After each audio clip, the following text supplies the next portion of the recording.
Chapitre 3. Tu sais, mon fils, ici là, on ne veut toujours pas trop parler de Umniobé. Si tu poses des questions sur Umniobé et sur ce qui s'est vraiment passé avec lui, tous ceux qui ont vécu cela te diront seulement qu'il y a eu des événements. Les événements. Jamais personne ne te dira exactement de quels événements il s'agit. Oui,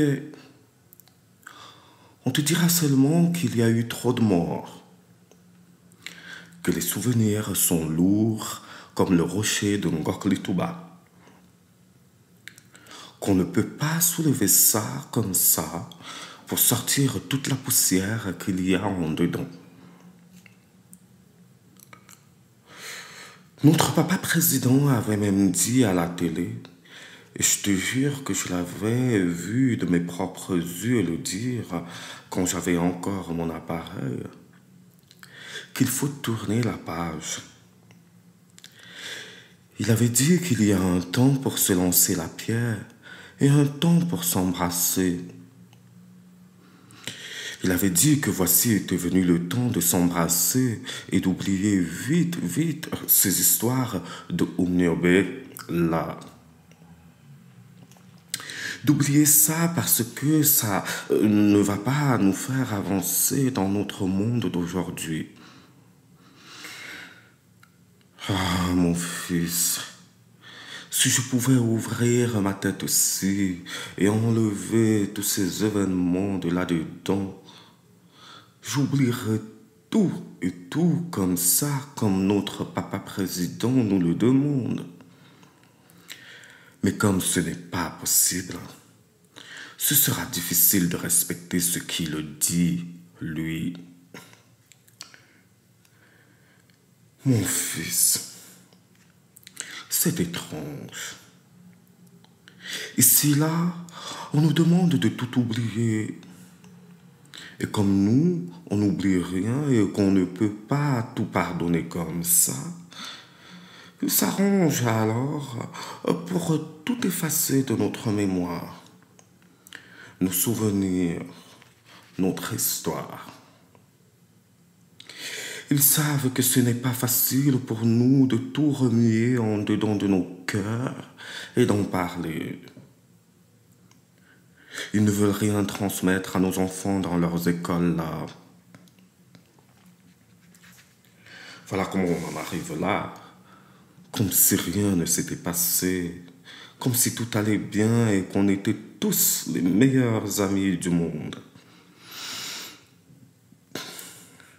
Je crains pour toi, pour vous, mes enfants. Je crains que vous reviviez la même chose. J'avais vu dans ma petite télévision que chez vous là-bas, d'où tu viens, c'est différent.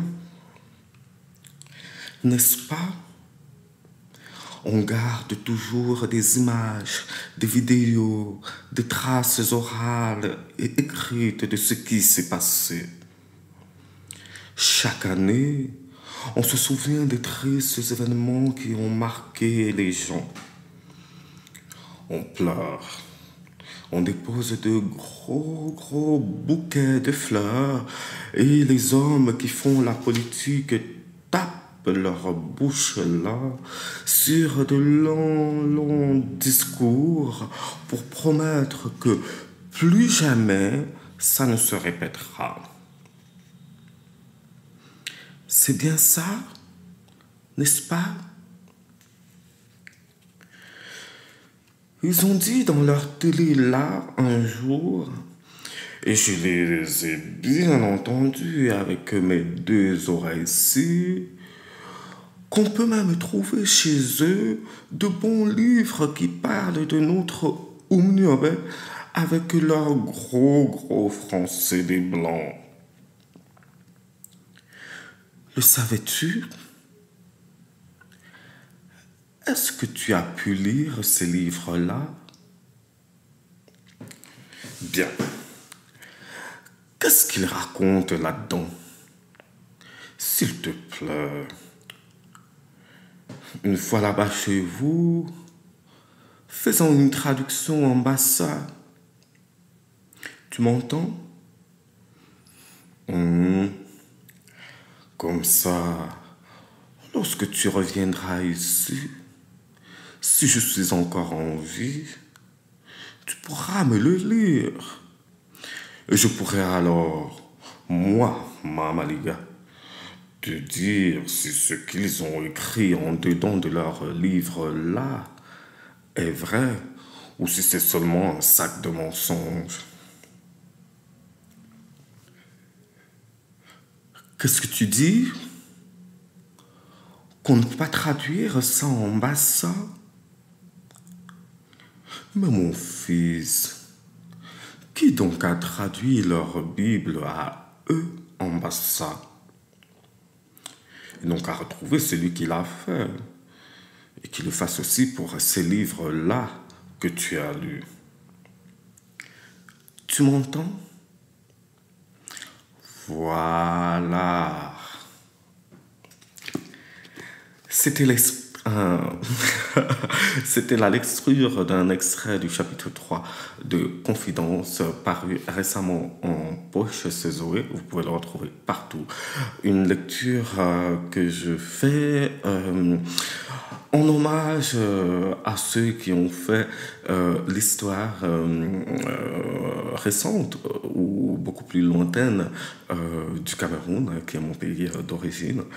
Et une lecture en appel à une commémoration régulière des assassinés de la guerre de libération du Cameroun. Nous, soulever les pans tristes de notre histoire n'est pas pour nous attrister davantage. C'est simplement pour que l'on puisse, comme ailleurs, d'ailleurs, se souvenir de ce qui s'est passé et éviter que les générations suivantes ne se retrouvent exactement dans la même situation. Voilà. La semaine prochaine, je vous livrerai un extrait de la Trinité Bantou. À bientôt. Ciao.